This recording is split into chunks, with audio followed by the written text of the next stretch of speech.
Assalamualaikum warahmatullahi wabarakatuh. Kami daripada kumpulan 1 PPPY 1172 Fiqh Muamalat dan Jinayat Set 1 semester 2 sesi 2024-2025 akan membentangkan poster kami, iaitu yang bertajuk Jual Beli secara BNPL. Satu bentuk transaksi moden yang semakin popular dari hari ke hari yang digunakan oleh semua peringkat umur, iaitu Buy Now Pay Later atau lebih dikenali sebagai BNPL. Dan apa itu BNPL? BNPL atau dalam bahasa Melayunya ialah beli sekarang, bayar kemudian. BN yang bermaksud buy now ataupun beli sekarang, iaitu di mana di dalam fasa ini pembelian akan dilakukan secara digital, iaitu pelanggan boleh menerima barang tersebut secara serta-merta walaupun belum membuat sebarang pembayaran. Dan contoh yang paling mudah boleh dikatakan adalah kita beli barang secara online dan barang boleh terus dihantar kepada kita tanpa kita melakukan sebarang pembayaran dahulu. Manakala PL iaitu Pay Later atau bayar kemudian merujuk kepada bayaran yang ditangguhkan sama ada dibuat secara ansuran bulanan ataupun bayaran penuh selepas beberapa tempoh masa tertentu. Dan biasanya dalam PL ini akan terdapatnya terma-terma khusus seperti cas tambahan, faedah ataupun penalti sekiranya bayaran lewat dilakukan. Seterusnya, saya akan terangkan tentang bagaimanakah proses Buy Now Pay Later ini berlaku. Proses ini bermula apabila pengguna akan menambah barangan ke dalam troli pembelian dalam platform e-dagang seperti Shopee ataupun Lazada. Kemudian, pengguna perlu menekan pilihan beli sekarang untuk meneruskan proses pembelian. Langkah ketiga yang perlu dilakukan oleh pengguna adalah pengguna perlu mendaftar ataupun memilih kaedah Pay Later sebagai kaedah pembayaran yang mereka ingin gunakan. Selepas itu, permohonan BNPL mereka akan dinilai dan jika ia diluluskan, sistem akan menetapkan jumlah bulanan dan angsuran yang perlu dibayar oleh pembeli. Kemudian, pihak BNPL akan melakukan pembayaran penuh kepada pihak penjual dan barang akan diberikan kepada pembeli seperti biasa. Akhir sekali, pembeli akan membuat bayaran secara ansuran dan secara berkala kepada pihak BNPL sebagaimana tempoh dan juga jumlah pembayaran yang telah ditetapkan pada awal perjanjian.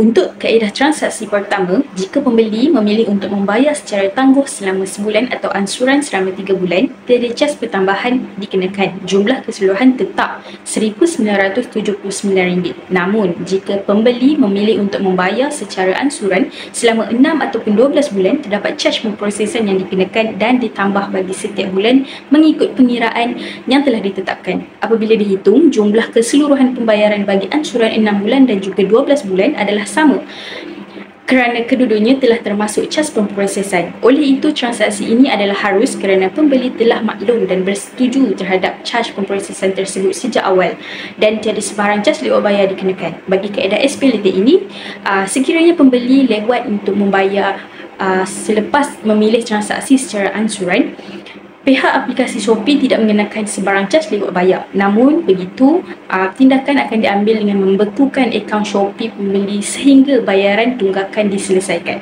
Langkah ini bertujuan untuk mengelakkan unsur riba dan juga memastikan pembeli bertanggungjawab terhadap komitmen pembayaran. Seterusnya yang kedua, kita lihat pula contoh transaksi Buy Now Pay Later yang tidak patuh syariah. Seperti dalam gambar ini, ia melibatkan pembelian secara ansuran menggunakan kaedah SP Later. Harga asal barang adalah RM1,979. Jika bayaran ansuran dibuat selama 1, 3, 6 atau 12 bulan, cas lewat bayar dikenakan 2% secara tetap. Penambahan cas lewat bayar inilah berlakunya riba al-qaid yang menyebabkan hukumnya jatuh haram.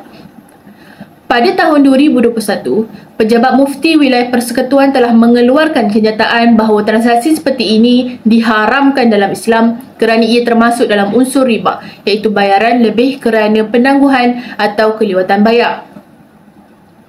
Apa maksudnya? Maksudnya, jumlah yang dibayar jadi lebih tinggi daripada harga asal disebabkan adanya bayaran tambahan tadi. Tetapi, Pada masa kini, hukumnya telah menjadi harus disebabkan jika pengguna lewat bayar dari tarikh yang ditentukan, caj lewat bayar tidak akan dikenakan tetapi akaun mereka akan dibekukan dan bayaran sebanyak RM10 dikenakan untuk membuka balik akaun mereka. Untuk transaksi yang ketiga, pembeli boleh memilih bayaran tangguh selama sebulan atau ansuran selama 3 bulan, iaitu setiap bulan perlu membayar RM659.66 dan juga jumlah bayaran akan tetap sama seperti harga asal, iaitu RM1,979 tanpa sebarang caj tambahan. Namun, jika pembeli memilih ansuran selama 6 bulan atau 12 bulan, akan dikenakan caj pemprosesan bulanan sebanyak RM29.68 yang telah dimaklumkan sejak awal. Contohnya, bagi ansuran 6 bulan, pembeli membayar RM329.83 sebulan ditambah dengan caj pemprosesan, manakala bagi 12 bulan pula, bayaran bulanannya ialah RM164.92 ditambah juga dengan caj yang sama. Apabila harga asal bercampur dengan caj pemprosesan ini, akan timbul harga baru yang mana harga ini adalah harga sebenar yang perlu dibayar oleh pembeli tersebut. Oleh itu, transaksi ini adalah diharuskan kerana tiada unsur riba dan semua caj telah pun dijelaskan dan telus kepada pembeli.